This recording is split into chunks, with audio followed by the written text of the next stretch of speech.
اور جانوروں کے کھانے کی مختلف چیزوں کو فروخت کرتا ہے، اس سے بھی انہیں بھی فائدہ ہوتا ہے، وہ بھی یقیناً غریب کا طبقہ ہے۔ تو جو لوگوں کے پاس پیسے سیونگز کی شکل میں ہوتے ہیں وہ پیسے لکوڈ کی شکل اختیار کر لیتے ہیں اور لوگوں کے درمیان تقسیم ہی ہوتے ہیں، اور اس طرح تقسیم ہوتے ہیں کہ غریب کو ہاتھ پھیلانے کی ضرورت نہیں پڑتی ہے، بلکہ کیونکہ ہم نے کمانے کا ذریعہ ہی انہیں دے دیا، اور اس میں وہ محنت کرتے ہیں اور اس کے ذریعے وہ پیسے کماتے ہیں۔ تو یہ اتنا بہترین نظام صرف اس قربانی کا نظام ہے۔ اچھا، اگر آپ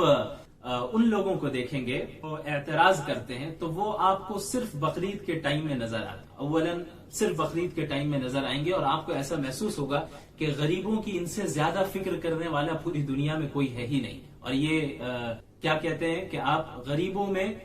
پیسے کو تقسیم کر دیں، قربانی نہ کریں، حالانکہ یہ صرف اس جگہ پر ہی اعتراض کرتے ہیں، دوسری جگہوں پر اعتراض نہیں کرتے۔ آپ کو معلوم ہونا چاہیے کہ پوری دنیا میں بہت سی ایسی مختلف انڈسٹریز ہیں جن کا انسانی زندگی کی ضروریات سے کوئی خاص تعلق نہیں ہے، لیکن پوری دنیا اس میں بلینز آف ڈالرز کو خرچ کرتی ہے، بلینز آف ڈالرز۔ آپ مثال کے طور پر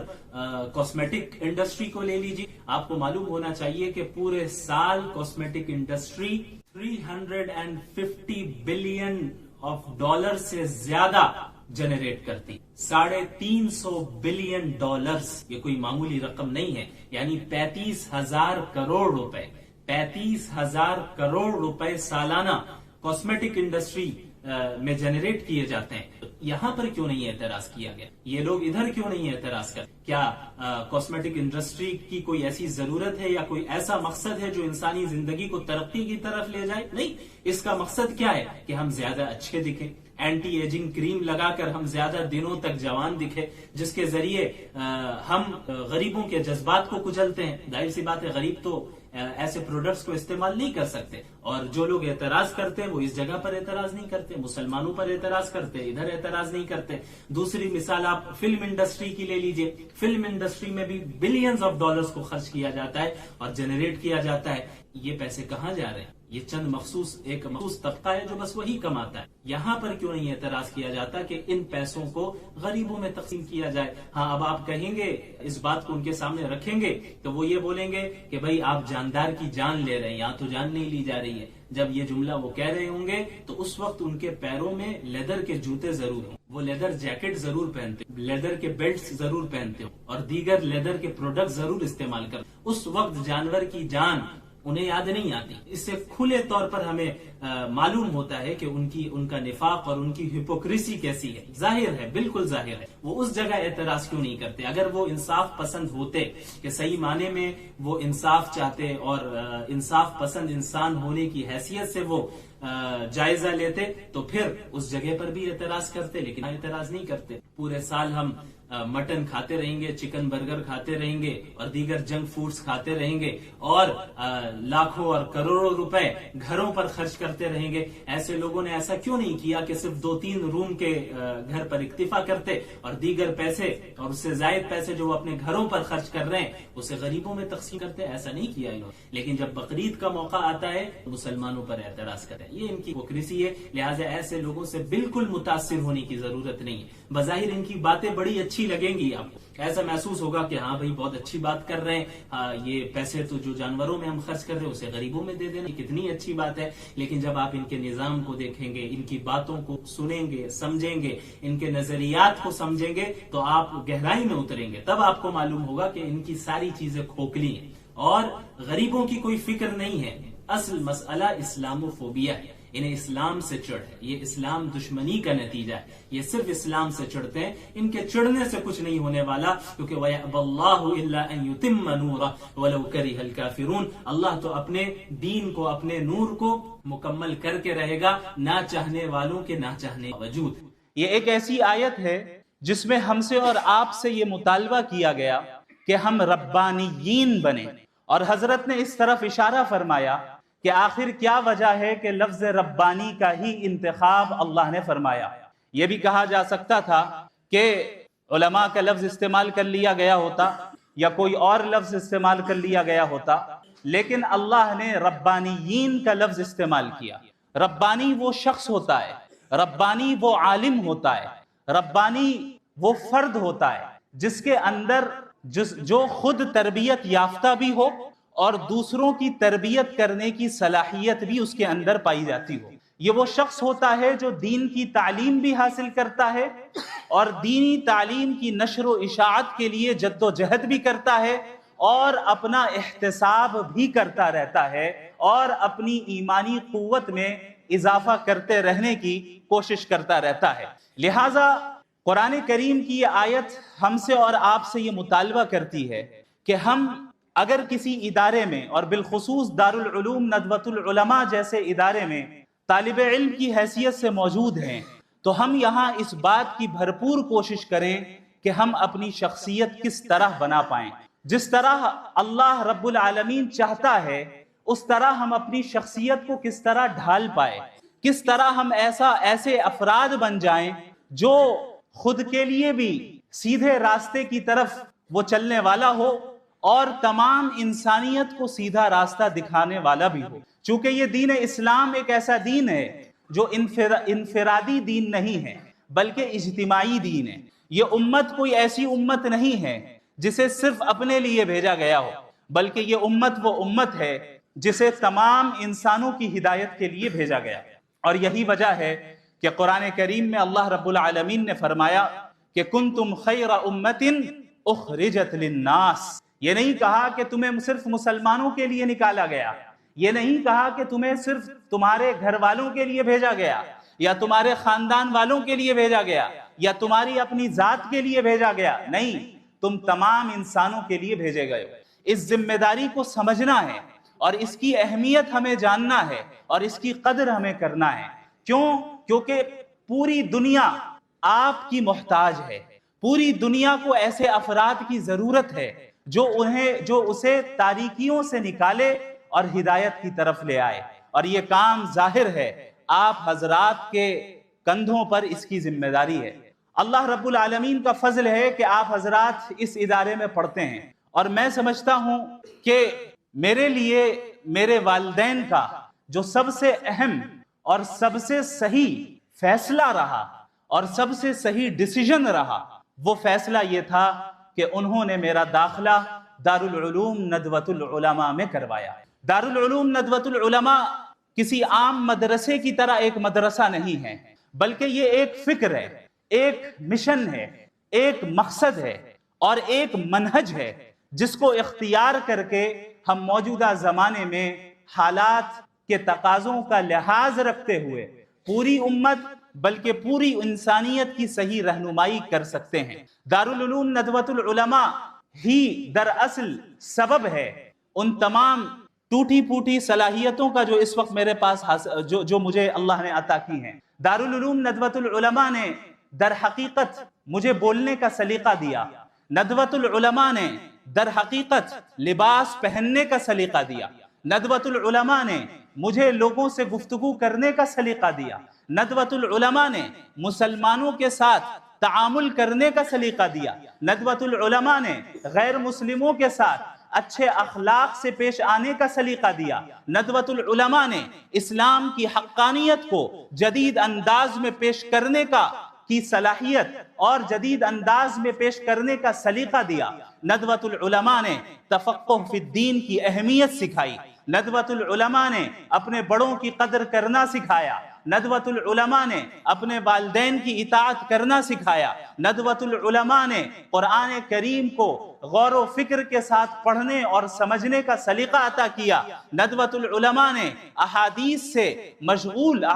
کے ساتھ مشغول رہنے کا سلیقہ سکھایا، ندوۃ العلماء نے یہ بتایا کہ تم صرف دیندار نہیں بلکہ باشعور دیندار ہو۔ ندوہ صرف دینداری کا نام نہیں ہے، ندوہ انسان کے اندر شعور کو پیدا کرتا ہے، ایک ایسا شعور پیدا کرتا ہے جس شعور کی اس امت کو ضرورت ہے، اور اس امت کے ہر فرد کو اس شعور کو اختیار کرنا ضروری ہے۔ حضرت مولانا ابو الحسن علی الحسنی الندوی رحمت اللہ علیہ نے فرمایا کہ یہ کافی نہیں ہے کہ ہم اور آپ صرف دل سے مومن بنیں، بلکہ دماغ کا مومن ہونا بھی ضروری ہے۔ صرف دل کا مومن ہونا کافی نہیں ہے کہ آپ جذبات میں آئیں اور جذباتی انداز میں بات کریں اور جذباتی انداز میں دین کی اشاعت کریں اور صرف جذباتیت کا ہی مظاہرہ کریں، بلکہ ضروری یہ بھی ہے کہ ہم اور آپ عقلی طور پر اور انٹلیکچول سطح پر باشعور ہوں۔ میں بغیر کسی فخر کے تحدیث بن نعمت کے طور پر اور اس کمال کی نسبت اللہ رب العالمین کی طرف کرتے ہوئے اور اس کے بعد اپنے اساتذہ کی محنتوں کی طرف کرتے ہوئے میں یہ عرض کرنا چاہتا ہوں کہ ابھی جو مناظرہ ہوا اس مناظرے کی ویڈیوز میں آپ نے کمنٹس پڑھے ہوں گے، آپ نے لوگوں کے تاثرات دیکھے ہوں گے اور سنے ہوں گے۔ ابھی میں دلی کے ایئرپورٹ میں تھا، وہاں پر چند غیر مسلمان میرے پاس آئے اور انہوں نے کہا کہ ہمیں بڑی خوشی ہوئی کہ آپ نے مذہب کا مقدمہ رکھا اور اس انداز میں رکھا کہ ہمیں تعجب ہوا کہ کوئی مدرسے کا اسٹوڈنٹ بھی اس طریقے سے بات کر سکتا ہے۔ آپ ناراض نہیں ہوئے، آپ نے اس شخص کی شخصیت کا خیال رکھا، آپ نے ان کا احترام کیا۔ میں بغیر کسی مبالغے کے یہ کہتا ہوں کہ یہ سلیقہ مجھے ندوۃ العلماء نے عطا کیا، یہ سلیقہ مجھے میرے اساتذہ کرام نے سکھایا۔ یہ وہ سلیقہ ہے جو مجھے ان حضرات کی جوتیاں سیدھی کرنے کی برکت اور نتیجے میں حاصل ہوا۔ یہ وہ سلیقہ ہے جسے اللہ نے اپنے فضل سے عطا کیا، باوجود اس کے کہ میں اس کا اہل نہیں تھا اور اس کے لیے میں غیر مستحق تھا۔ ذالک فضل اللہ یؤتیہ من یشاء واللہ ذو الفضل العظیم۔ میں جب ندوۃ العلماء میں آیا تو چند اہم چیزیں میں آپ کے ساتھ شیئر کرنا چاہتا ہوں، اور یہ بھی صرف اس لیے کہ آپ کو ترغیب ملے کہ آپ کو اس ادارے میں رہ کر کس طرح دین کا کام کرنا ہے اور دین کو سیکھنا ہے۔ میں ایک ایسے گھرانے سے تعلق رکھتا ہوں جہاں الحمدللہ مالی حالات بھی مستحکم ہیں اور اسٹیبل ہیں، اور میرا جو لائف اسٹائل رہا ندوۃ العلماء میں آنے سے پہلے وہ مدرسے کے لائف اسٹائل سے بہت مختلف تھا۔ جب میں نے ندوۃ العلماء میں داخلہ لیا تو مجھے یہاں پر بہت سی پریشانیوں کا سامنا کرنا پڑا۔ مثال کے طور پر لکھنؤ کی گرمی سے کون واقف نہیں ہے، اور میں اس بات کا عادی تھا کہ دن کا اکثر حصہ میں ایئر کنڈیشن روم میں گزارتا تھا۔ یہاں صورتحال میرے لیے اتنی سخت ہو گئی تھی کہ بسا اوقات اس شدید گرمی میں، ابھی مجھے نہیں معلوم کہ اس کیمپس کے انفراسٹرکچر کا کیا، اس کی کیا صورتحال ہے، اس وقت وہاں جو ایک مارکیٹ ہے، مارکیٹ کہتے ہیں اسے، اس کے قریب ایک اے ٹی ایم ہوا کرتا تھا، ابھی بھی ہے۔ اس اے ٹی ایم میں ایئر کنڈیشن بھی تھا، ابھی بھی ہے، الحمدللہ۔ تو جب مجھے شدید گرمی لگتی اور برداشت کے باہر یہ گرمی ہو جایا کرتی، میں 5 منٹ کے لیے اے ٹی ایم میں چلا جایا کرتا تھا کہ کم از کم کچھ سردی مل جائے، اور یہ میرے لیے اس کا تحمل بہت مشکل تھا۔ میں جب یہاں پر موجود تھا، یہاں کا کھانا مجھے سوٹ نہیں کرتا تھا، میں کینٹین سے خریدتا، کبھی باہر سے منگاتا، کوئی کھانا مجھے سوٹ نہیں کرتا۔ پھر ایسی صورتحال آئی کہ ہمارے ذاکر کینٹین میں اور ایک اور جو کینٹین ہے وہاں پر صرف بن اور آملیٹ کھاتا تھا میں، بریک فاسٹ میں بھی، ناشتے میں بھی، لنچ میں بھی اور ڈنر میں بھی۔ اور چونکہ گھر میں عادی تھا کہ ایسا پانی پیوں جو فلٹرڈ ہو، تو اس ناحیے سے بھی بڑی دشواریوں کا سامنا کرنا پڑا۔ بسا اوقات ایسا وقت بھی آیا کہ میں مجبوراً صرف گلے کی خشکی کو، یعنی گلے کو تر کرنے کے لیے چند قطرے صرف ڈال دیا کرتا تھا کہ کم از کم گلا تر ہو جائے، لیکن میں اسے پی بھی نہیں پا رہا ہوں۔ یہ بتانے کا مقصد یہ ہے کہ یہ مرحلہ میرے لیے آسان نہیں تھا اور بہت مشکل تھا، یہاں تک کہ میں آپ کہہ سکتے ہیں کہ شیطانی وسوسوں میں مبتلا ہو کر اس نتیجے تک پہنچ چکا تھا کہ شاید اب میں اپنی تعلیم کو جاری نہ رکھ پاؤں اور واپس چلا جاؤں۔ میں نے اپنے والد محترم سے بات کی، اور مجھے یاد ہے کہ اس وقت جب میں نے بتایا کہ میں نہیں رہ پا رہا ہوں، مجھ سے نہیں ہو پائے گا، یہ میری طاقت کے باہر کی چیز ہے، مجھے واپس آنا ہے، میرے والد صاحب حفظہ اللہ تعالی بہت زور سے رونے لگ گئے، بہت زور سے، اور میں گھبرا گیا ان کی آواز سن کر، اور انہوں نے یہ کہا کہ بیٹا اگر آج پیچھے ہٹ گئے تو آگے نہیں بڑھ پاؤ گے۔ یہ وہ جملہ تھا جو آج تک میرے کانوں میں گونجتا ہے، اور یہ وہ جملہ تھا جس نے مجھے تیار کر دیا کہ اس دین کی خدمت کے لیے اور اس دین کی تعلیم حاصل کرنے کے لیے انشاءاللہ تعالی اب میں آخری حد تک جاؤں گا۔ اس کے بعد اللہ رب العالمین جزائے خیر دے میرے تمام اساتذہ کرام کو جو اس ادارے میں موجود ہیں، بعض اس دنیا سے رخصت ہو گئے، اللہ ان کی قبروں کو منور فرمائے، اور جو موجود ہیں اللہ ان کی عمر میں صحت اور ایمان کے ساتھ، عافیت کے ساتھ برکت عطا فرمائے۔ ان حضرات نے بالکل اس طرح معاملہ کیا جس طرح گھر میں والد معاملہ کرتا ہے، اتنی شفقت کے ساتھ پیش آتے تھے اور اتنی توجہ دیتے تھے کہ مجھے اس بات کی قدر ہوئی کہ بھئی میں جس ادارے میں رہتا ہوں یہ ادارہ کوئی معمولی ادارہ نہیں ہے، بلکہ یہ ادارہ ایک مقصد کے تحت بنا ہے۔ یہ ادارہ دیواروں کا نام نہیں ہے، یہ ادارہ سرٹیفکیٹ کا نام نہیں ہے، یہ ادارہ چند رسمی چیزوں کا نام نہیں ہے، بلکہ یہ ایک مقصد ہے، اور اس مقصد کو حاصل کرنے کے لیے ہمارے اساتذہ کرام دن رات جد و جہد کرتے ہیں بغیر کسی دنیاوی غرض کے۔ یہ کوئی معمولی خدمت نہیں ہے۔ اس کا اندازہ صحیح معنی میں اس وقت ہوگا جب آپ لوگوں کو دنیا کا ایکسپوجر ملے گا، جب آپ اس ادارے سے فارغ ہو کر جائیں گے اور الگ الگ لوگوں سے ملاقات کریں گے، آپ یہ دیکھیں گے کہ ہر جگہ ہر میدان میں صرف اس بات کی کوشش ہے کہ ہم کمرشل انداز کیسے نافذ کریں، ہمیں کمرشل بننا ہے۔ کوئی ایک منٹ بغیر پیسے کے دینے کے لیے تیار نہیں ہے۔ ہمارے اساتذہ کرام جو اس ادارے میں دن رات محنت کرتے ہیں اور ایسی صلاحیتوں کے ساتھ ہیں جو صلاحیتیں عموماً ان کمرشل انڈسٹریز کے لوگوں کو حاصل نہیں ہیں، اس کے باوجود ہمیں وہ وقت دیتے ہیں، اس کے باوجود ہماری وہ فکر کرتے ہیں، ہماری رہنمائی کرتے ہیں۔ یاد رکھیں اس سے بڑی نعمت اس وقت آپ لوگوں کو کوئی اور بڑی نعمت، اس سے بڑی نعمت آپ کو حاصل نہیں۔ ضروری یہ ہے کہ ہم اس نعمت کی قدر کر لیں۔ اللہ رب العالمین کی یہ سنت ہے، اس کا یہ طریقہ ہے کہ جو شخص اللہ کی نعمت کا شکر ادا کرتا ہے، اللہ کی نعمت کی قدر کرتا ہے، اللہ اس نعمت میں اضافہ کرتا ہے، اور جو شخص اللہ کی نعمت کی ناقدری کرتا ہے اللہ اس سے اس نعمت کو چھین کر ایسے شخص کو دے دیتا ہے جو اس کا مستحق ہو۔ لہٰذا اس بات کا عزم کر لیں کہ ہم جس قیمتی ایام سے گزر رہے ہیں، ہم جس مرحلے سے گزر رہے ہیں، اس کی ہم بھرپور قدر کریں گے، ناشکری نہیں کریں گے، اس سے ہم استفادہ کریں گے، اور ٹھیک جو ہے جس انداز میں ہمیں فائدہ حاصل کرنا چاہیے وہ کریں گے۔ یاد رکھیں، میں پھر بتا دوں، فخر کے طور پر نہیں، صرف تحدیث بن نعمت کے طور پر اور آپ حضرات کی ترغیب کے لیے یہ بات بتا رہا ہوں کہ میں نے اپنے